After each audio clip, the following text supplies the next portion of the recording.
Number 8. ADX Florence. Built almost 30 years ago in 1994 near Florence, Colorado, the ADX Florence prison is considered the most secure federal penitentiary in United States history. Nicknamed the Supermax, this 37-acre, 15 hectares compound is home to nearly 400 of the country's most violent inmates, including the notorious drug lord Joaquin El Chapo Guzman, Oklahoma City bomber Terry Nichols, and the infamous Unabomber Ted Kaczynski. Nobody has ever escaped from ADX, including prisoners that were sent here after escaping other facilities. For 23 hours a day, inmates exist in solitary confinement in 7 by 12 foot, 2.1 by 3.7 meters soundproof cells, where they receive meals through a narrow 4-inch, 10.2 centimeter opening. Each cell has a bed, desk, and stool made from poured concrete that's attached to the floor. Prisoners are allowed into larger cells for a single hour per day, where their only window is a 4-inch thick, 10.2 centimeter skylight. They're not allowed to have any contact with fellow inmates during the first 3 years of their stay. The compound's perimeter is heavily guarded with attack dogs and 12-foot high, 3.7 meters, razor-wired fences.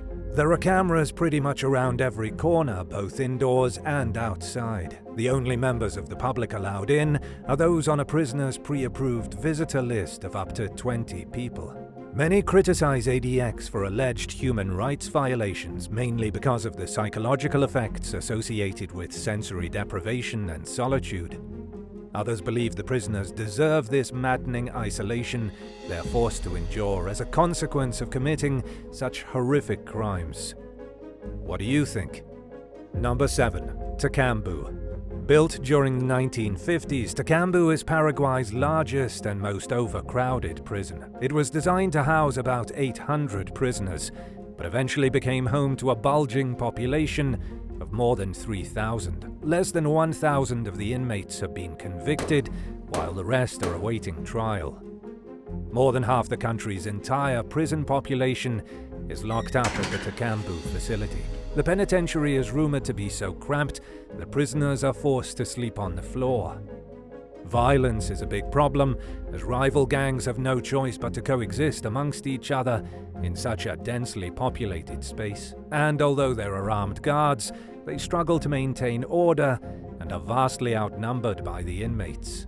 In addition to being plagued by terrible violence, Tacambu is full of drugs. Prisoners reportedly prepare and use illicit substances openly in front of guards. Former prison director Jorge Fernandez told Insight Crime that his staff were aware of the presence of drugs and that they were doing what they could, but that they lacked the infrastructure and manpower to fully get the problem under control. It was especially difficult since inmates were allowed to receive food deliveries from relatives every day, and this was how the drugs found their way in so easily. Conditions at Tacambu became so deplorable that back in 2010, the government announced Tacambu would be closing down and all the inmates would be relocated to other facilities. But Tacambu had yet to shut its doors as recently as 2021, when another major riot broke out, leading to the decapitation of 3 men inside the prison walls. The inmates were protesting the removal of 2 gang leaders. Guards initially managed to control the crowd, but it wasn't long before the prisoners took back control, reminding everyone on the inside and out who's truly in charge. Number 6. Bangkwang. Better known among many by its nickname, the Bangkok Hilton, Bangkwang Central Prison is an overcrowded, underfunded, maximum security facility located just north of Bangkok, Thailand. It was built during the 1930s and is where all death row prisoners go and where they're executed as well. But someone who knows the conditions firsthand might argue dying is better than serving time at Bangkwang, where an estimated 8,000 inmates are crammed into a space designed for at best a maximum of 3,500 people. Many of them are foreign prisoners who were unfortunate enough to find themselves locked up at one of the world's worst prison sites. Bangkwang is notorious for abusing its inmates, and for the wildly unfair and excessive sentences handed down to its prisoners for their alleged crimes. Most are serving sentences of 25 or more years, while only about 10% of the population are sentenced to death. Executions were carried out by a firing squad until as recent as 2012, when lethal injection took over as the main method of carrying out brutal capital punishment. For the first 3 months of their stay, each prisoner is forced to wear shackles 24/7, and all death row inmates have shackles welded to their legs.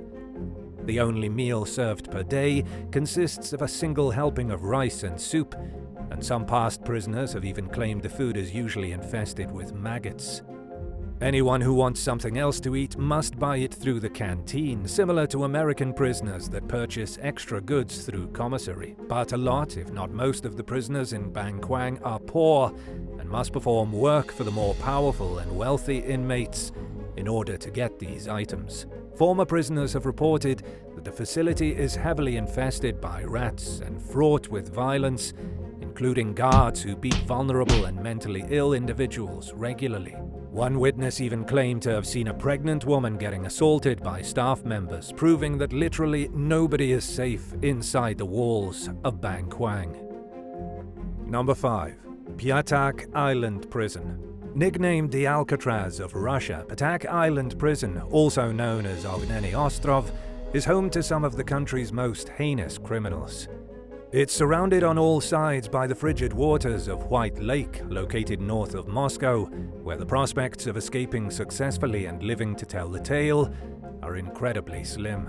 As former head guard Vasily Smirnov put it in a Telegraph interview, if they dig, they hit water.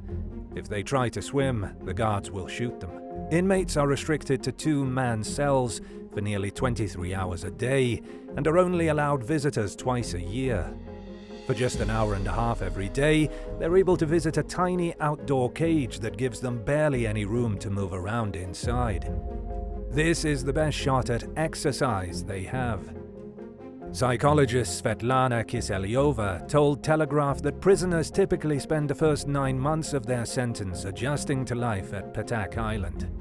She went on to say that the process ultimately breaks down their spirits, causing their personalities to start deteriorating within just 3 to 4 years. As time wears on, an inmate's mental state only gets worse.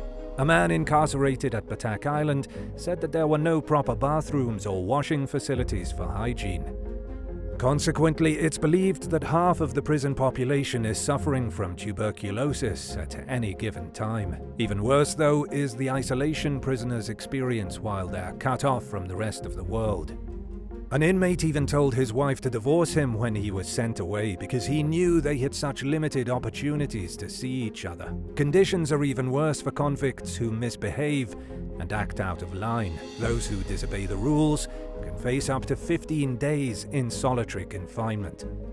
They serve out their punishments in a tiny dark room with only a wooden perch for sitting on and a metal bucket for using the bathroom. The only real benefit to life at Patak Island is that inmates are kept safe from the violence and assault that can happen inside less supervised prisons in other parts of the world. But it's brutal in its own harsh ways, and even the toughest convicts are psychologically destroyed during their time here.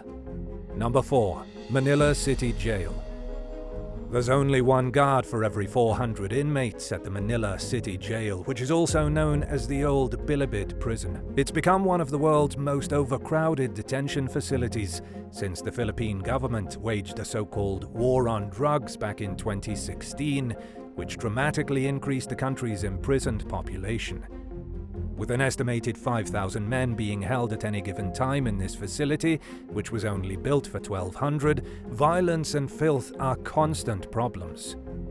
Most of the prisoners are still awaiting trial. Just a minority are actually convicted, and it's normal for a suspect to wait many years to be tried on the charges they're being held inside on. Given the shortage of guards at the Manila City Jail, entire sections of the prison are run rampant by criminal gangs. The staff tolerate this because the gang leaders are their best hope for ensuring the prison's rules are somewhat followed, even though the privileges get incredibly abused. Inmates are required to sleep so close to each other, often on the floor, that their bodies touch, and they're sometimes even intertwined together for the sake of making enough room for everyone to fit. But not everyone gets along when it comes to deciding sleeping positions, and prime napping spots are in high demand.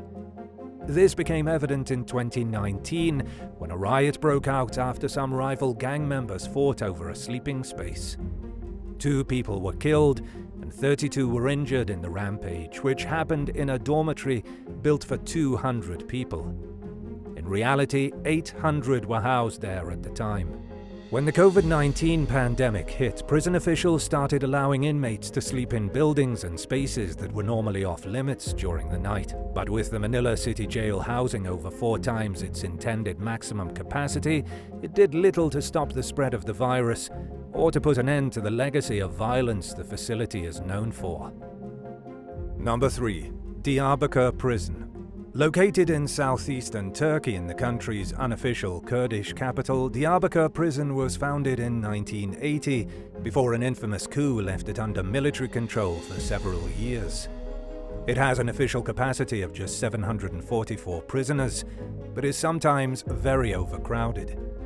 The Turkish Human Rights Commission visited in 1996 and found that it had nearly 950 inmates, despite having a capacity of only 650 at the time. This may not sound bad compared to some of the other prisons we've seen on today's list, but the early 1980s marked a period of systematic torture at Diyarbakir that still remains fresh in the minds of those who witnessed and experienced it. Horrific abuse was committed against thousands, and 34 prisoners even lost their lives. Kurdish politician Altan Tan, who was 24 years old when the prison was established, told The Guardian last year that his father was only incarcerated there for a few weeks before he was tortured and killed. He said he never even had a chance to visit him during his time there. In 2009, the Turkish government announced its plans to turn Diyarbakir into a school, despite the wishes of former inmates for it to be made into a museum dedicated to human rights and the violations that happened there. The controversy has stopped anything from being done with the facility so far, even though a new prison is already under construction nearby. For now, Diyarbakir continues to act as a detention facility while its future remains up in the air. Turkish President Recep Tayyip Erdogan claims that the site is going to be turned into a cultural center, but many are concerned that without proper planning and management initiatives, it'll fail to respect the sensitivities of those who are most affected by the atrocities that plague its history.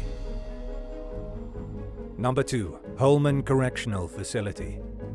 Found in southern Alabama, the Holman Correctional Facility was originally built to hold less than 600 prisoners, but ended up being home to more than 1,000, with many that were sentenced to life without possibility of parole. This notorious state prison first opened decades ago in 1969. Over the years, it's gained a reputation for being dangerous. By 2016, it was known as one of the deadliest prisons in the United States, drawing the attention of the Justice Department, DOJ, at the time, and other authorities who launched probes into what was going on at Holman. In 2019, a damning DOJ report described the prison as cruel and objectively unsafe, with deplorable conditions. Violence and sexual assault were listed as persistent problems, thanks largely to overcrowding and understaffing issues. The report was so alarming that the Holman Correctional Facility was slated to be mostly decommissioned, with plans for at least 600 of its inmates to be relocated.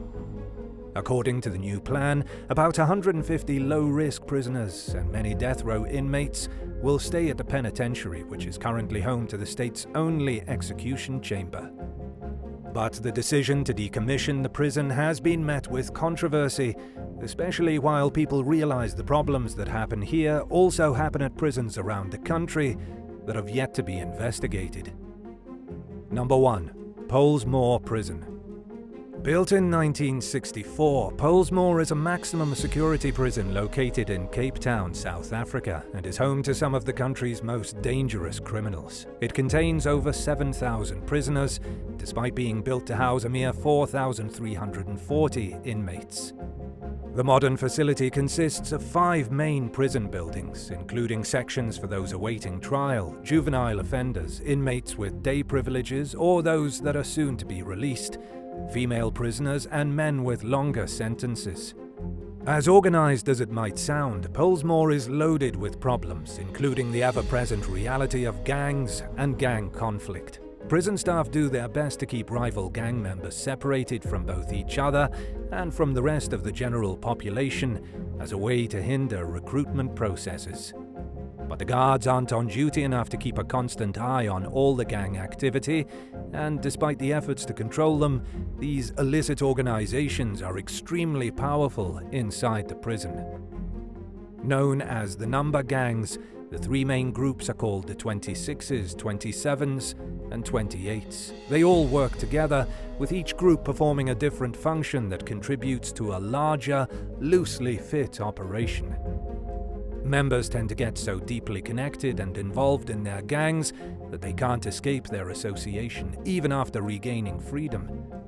In some cases, life on the outside is hardly imaginable, and it's simply easier for most heavily involved gangsters to find ways to stay locked up with their people. There are movements that aim to rehabilitate these prisoners and to give them the dignity and opportunities necessary to lead a so-called normal life after serving their time. But it's an uphill battle to curb the number gangs that are present at Pollsmoor and other prisons found throughout South Africa. Thanks for watching. Would you rather spend a month at a dangerous prison or a year at a safe one? Let us know in the comments below, and don't forget to subscribe. See you next time. Bye.